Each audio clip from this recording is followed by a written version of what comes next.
Hey guys, what is up? AwesomeTheSauce here. Hope you guys are having a great day and welcome to my review of the Deluxe Spellemental pack. Now, if you guys don't know, basically Wizard101, just today, they put out this thing called the Deluxe Spellemental pack, which is something that they've never done before. Basically, you pay $2 a month, and the way it works is every week, you can go to your crown shop, claim timed rewards, and you get 7 slots of Spellements. Now, additionally, added on to that, they also added a new spell. So we're gonna claim it right now just to show you guys what this is, and then I'm gonna talk about what this might mean for the game, for how they handle things in the future, my opinions. Let's get right into it. We gon' claim here. All right, so it says one item, but I see it now. Yes, redeem, please.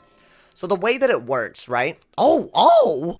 What did it give me? It gave me 7 Daybreaker. Are you serious? So, you know, nothing too crazy. Gave me some lightning bats, which I think are pretty good. You know, gave me actually many copies of all of these, which, you know, it's whatever. I think the really big thing, though, is that no matter who you are, no matter what pack you open, you are going to get the Steel Pip Spellment. So you get 4. From what I can tell, and I think what it means is that you can automatically unlock it. Now, the Steel Pip Spellment is just like any other Spellment. You can put it in your shared bank, which means it doesn't really matter what character you actually redeem it on. All it really matters is that you redeem it on an account, and that basically means that, you know, for $2 a month, your account gets some extra Spellment. So I'm actually gonna redeem it on what I believe might be a mistake, but I feel like because you'll see why I'm doing this. There's very limited copies that you can use, so I'm gonna do it on a wizard where my deck isn't generally that big and where I'm always looking for free tempo. I'm gonna do it on the Storm Wizard just for the funsies. You know what I'm saying? I feel like it would be a little nasty to just, you know, do a little Rain Beetle, you know, a little Storm Beetle, and then just steal a Pip and then Scion. You know, it would be kind of wavy if we could do something like that. So we're gonna bring it over here, and basically now we can upgrade it. And what upgrading it for the first time means is that you learn it. You basically just learn it on that wizard. Let's say that I open this pack on another wizard without the Steel Pip.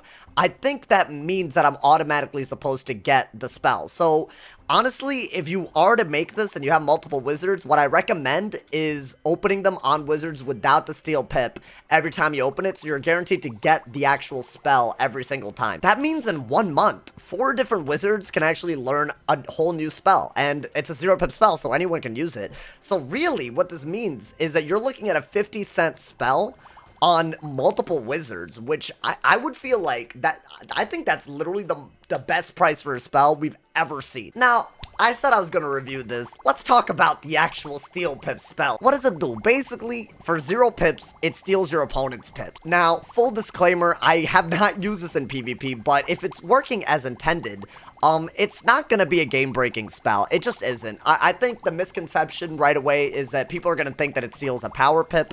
It most certainly does not. You can tell by the symbol, but also, ever since turn-based came out, they made it so that pip stealing and, you know, anything that manipulates pips, it works on regular new pips and not power pips. Examples of this include Lord of Winter, Celestial Calendar, Mana Burn.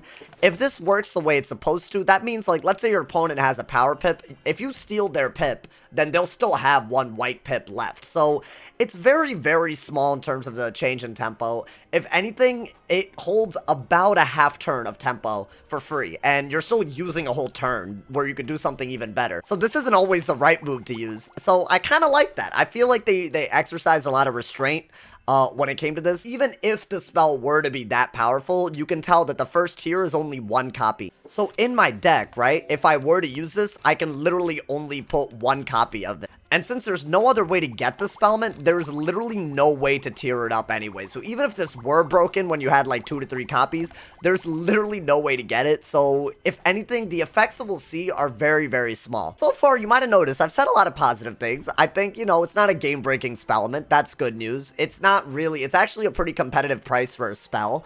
And, I mean, $2 a month, I don't think it's that crazy.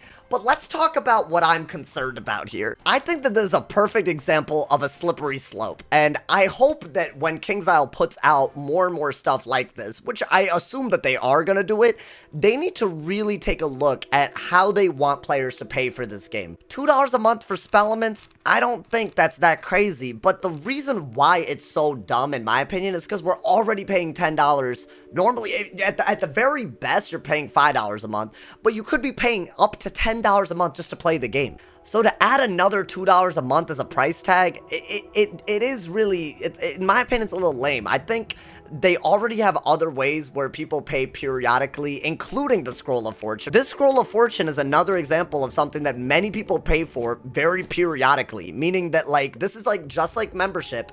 It's something that you can expect to get like very, very regularly. So now they're adding another $2 per month purchase, especially when they're tying a whole new spell to it. I just feel like even though this spell itself isn't that broken, I'm very concerned about what the future may hold. Let's look at Troll Spellments, for example, right? These completely broke the game when they came out, and they were completely and utterly pay to win. There is no other explanation for this. I did this. I'm not saying I didn't do it, but let's be honest with this conversation. This is one of the most pay to win Spellements we've ever seen in the game. And basically what it was is that if you happen to buy a bunch of packs to get a bunch of Troll Spellments, or in my case, you're a streamer who happen to have a lot of people gift you, then you basically had a massive advantage in PvP. Honestly, even though we don't see it yet that much, the same can even be said about spells like, you know, Nautilus Unleashed, right? I mean, these are spells that if you have a lot of Spellements, they give you a massive advantage sometimes. I honestly think that if someone were to just put a lot of money, right, and get to tier 5 and get this little hit and steal 2 charm spell, they would be absolutely broken on a fire, dude. We don't see this yet, but the potential for someone to just literally put tons of money into the game to have a massive advantage in PvP, it's definitely there. So my concern is that you take a system like Spellements that is already clearly pay to win in the sense that you do get a massive advantage in PvP by spending money on them, and now you're turning it into a monthly thing. And that's where I'm starting to get a little apprehensive. Obviously, the whole Steel Pip thing, I honestly like it as a spell. I'm just gonna be honest. I hope that it's farmable just like everything else that is Spellemental in this game. I hope that they put drops, but I don't think you having it or not having it is gonna be the make or break. I really don't. I'm sure some people will find ways to win 1 or 2 games with it, but it is really gonna be situational. But what I'm concerned about is what if they find ways to pay monthly to get several Nautilus Spellments, so you get the two blade stealing ones. What if they make new spells where you have to pay monthly to get those Spellements? And I think the most important question of all is if you're gonna add different other ways where people can pay monthly to support the game, are we gonna see any changes in the membership? Here's my thought process on this, right? Let's say that, I don't know, again, these are just made up numbers, but let's say someone is spending $10 a month on this game, and they also decide to pay $2 a month for these Spellements, right? Let's assume for a second, right, that 50% of the people that pay $10 a month also chose to pay the extra $2 a month, right? What that would mean is that technically now they're getting around $11 a month, you know, from people that are paying monthly in some way, shape, or form. And that's not including the Scroll of Fortune, right? Let's say we get rid of the Scroll of Fortune. We're talking about consistent revenue. You're talking about $11 a month. Now, once you look at the fact that you have $11 a month, is KingsIsle's strategy going to be to lower the membership by $1, as in make the $10 membership a $9 membership? And I know what you're thinking. Sauce, why would they do that? They would just lose all the money they made on this. But if they made the $10 membership $9, then you would genuinely gain people, right, that are willing to pay $9 and would not be able to pay $10, right? So my question is, are they willing to use some of these like regular microtransactions, I guess, to make the cost of actually playing this game lower for the average player? I just think that this game has such a vibrant community, and there's people who pay for all kinds of things, including cosmetic items. Let's not like, look at me with my jambies. Look at me with my jambies. And beyond just cosmetic items, I'm sure that the things that people pay for hatching elixirs and pros, it's probably absolutely insane if you think about it. So are we gonna see more of these, like, you know, opt-in type things? Like even these Spellements, especially like this one, it's not game-changing enough where you need it, right? Are we gonna see more of these optional things that we can pay for monthly instead of membership, and will that keep the game alive? These are the questions that are on my mind right now. I just feel like adding more and more monthly you know, more and more things that people are willing to pay monthly for is great and all, but it should help the future of the game somewhat, right? I don't know. As someone who may or may not now be paying $12 a month to play this game, I just hope that that choice helps the game prosper in the future. And I think that's where a lot of people are with this. I just think that people that are already paying monthly are never going to buy something like this if that's already too much, you know, like, and people who want a free-to-play experience, forget about it, right? They're never going to buy something like this. I think it's an interesting question. I wonder if this is like MGI's strategy or not. Maybe they'll add more and more of these little $2 packs for fishing, for gardening, for pet training, and there won't be that much of an advantage for people who do get it, but maybe it could take place of the actual $10 a month membership. Maybe this could mean something good for Wiz. These are all thoughts in my head, but I hope that I'm right. I really do hope I'm right. So I guess my review is super mixed, right? I mean, as far as the spell goes, I don't think it's that crazy. I really don't. I mean, you know, again, it might win a game or two. It's not crazy. And considering the fact that there are 75 for the next upgrade, it's almost guaranteed that there's going to be other ways to get this other than a monthly payment. But my review is going to be completely negative on this one if this is just another monthly payment that is expected of players who want to stay competitive in PvP, right? I think that's where my concern is.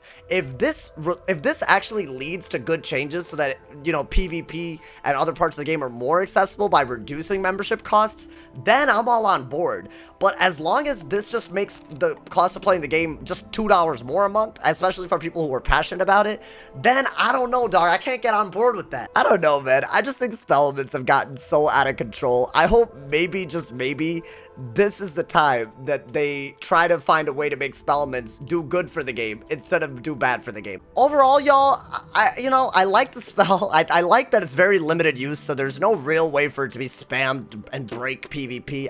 Again, I could be wrong. We'll see. The bigger concern is, what is monthly payment towards Wiz? What does that look like? You know, and I hope you guys share your opinions about this. This is just my opinion, obviously. Honestly, compared to other Spellmans, I actually like this one. I think that's where I'm at. I hope you guys enjoyed this video. Let me know your opinions in the comments below. As always, drop a like if you enjoyed. Leave a sub if you're new. There's tons of links in the description, including my Twitch, my Twitter, my Discord, my Instagram, and of course, my Patreon. And as always, if somebody hasn't told you you're awesome today, they doing something wrong. So stay awesome. And yeah, y'all.